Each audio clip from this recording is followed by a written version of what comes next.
bagarrera contre la... On est d'accord là-dessus. Sauf que C'est quoi, derrière le attendez, non-lycée, on met tout ce qu'on veut. je ne crois que ce que je vois, j'attends On de est l'avoir d'accord. poussé, c'est ça? J'ai connu, hein. Demandez, le lycée Ouais, Galilée non, de mais Gennevilliers. mais d'ailleurs, Valérie Pécresse l'a plutôt suggéré dans son discours quand même, que il allait être inscrit au plan pluriannuel d'investissement de la région. Mais moi, j'avais compris sur le coup que Celui de Montigny a été... tous les financements n'étaient pas encore trouvés. Hein. Bien sûr. Et je vais vous dire une Absolument. chose. Vous savez pourquoi il a encore été je différent pense que c'est d'ailleurs c'est la réalité pour celui de Cormeilles, comme ça sera la réalité pour d'autres villes qui attendent leur lycée et à qui elle a dit... Mais c'est une réalité dès lors qu'à enveloppe constante, vous ne mettez pas les moyens. Et d'ailleurs, elle a demandé à M. Goélec je ne sais plus comment elle l'a formulé, mais en gros, de trouver modérer ses ardeurs. de trouver les...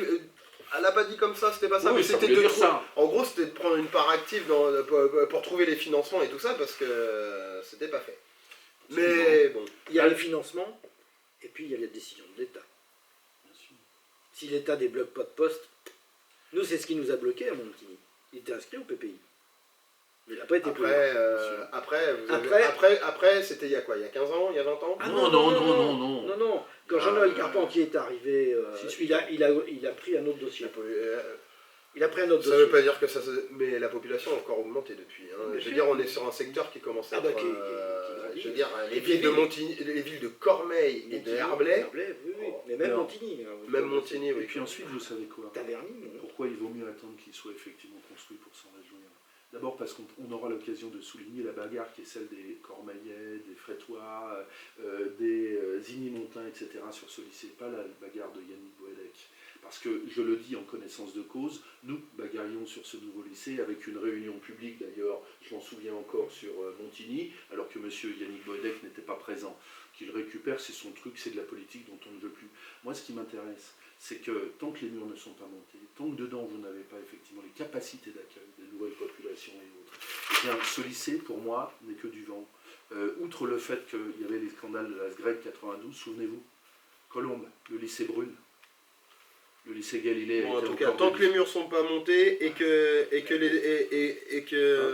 pour les effectifs... des effectifs qui soient avec, comment dit-on dans l'éducation, un un taux d'encadrement. 1000. Non, c'était un lycée de 1000, non? Oh, c'est des 1200 maintenant qu'ils font. Hein.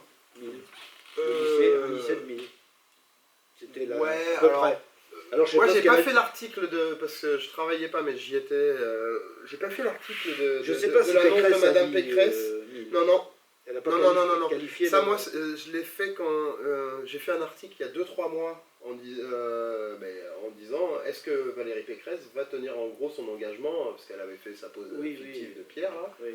Et est-ce qu'elle va tenir son engagement Et dans mon article, je me rappelle que oui, on estimait que c'était 1 millier.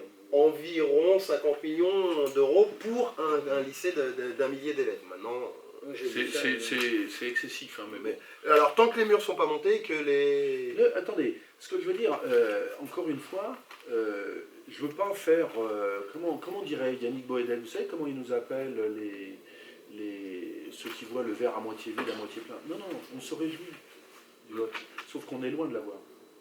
Et moi, ce que je voudrais souligner, c'est féliciter effectivement toutes les populations de la circonscription par leur lucidité d'il y a 15 ans, réclamant déjà à l'époque effectivement cet établissement scolaire. Hein, parce que c'est de ça dont il s'agit. Surtout que les élèves y migrent au fil du temps. Bien sûr. Herblay est saturé, les Igny-Montins n'y vont plus puisqu'ils vont sur les 2 lycées de Taverny ou un peu sur Franconville.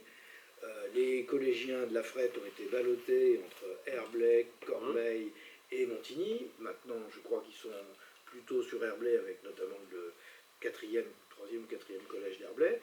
Donc c'est quand même pour le Val d'Oise les parents d'élèves, c'est quand même un peu compliqué cette affaire. Ici sur Cormeilles, ça en 10 ans, quoi. Bien sûr. Sur Cormeilles, vous aviez, quand j'ai donc mon dernier, puisque mon dernier a 20 ans, donc il a quitté le collège, maintenant ça fait un petit moment, mais il a quitté le collège, il y avait 30 familles qui n'avaient pas de place à Julie-Victoire-Loubier. Pourquoi? Parce que je rappelle qu'en CA, ils avaient voté la limitation des effectifs, compte tenu du Code du travail, qui est le même pour tout ce qui est établissement recevant du public. Vous ne pouvez pas mettre plus de X individus par mètre carré. C'est la règle. Et donc ils ont voté au CA, parents, administration et, comment dirais-je, enseignants, tous les personnels, ils ont voté la limitation des effectifs compte tenu des dimensions des salles de classe. Du coup, 30 familles cormeillaises se retrouvaient sur le carreau. Moyennant quoi, c'était une façon, malheureusement, j'avais râlé à l'époque, d'une part de fixer les effectifs de classe à un certain nombre qui me paraissait bien trop élevé, alors qu'on était dans une ancienne zone d'éducation prioritaire, selon moi, et d'autre part de fermer la porte et de laisser des jeunes sur le carreau.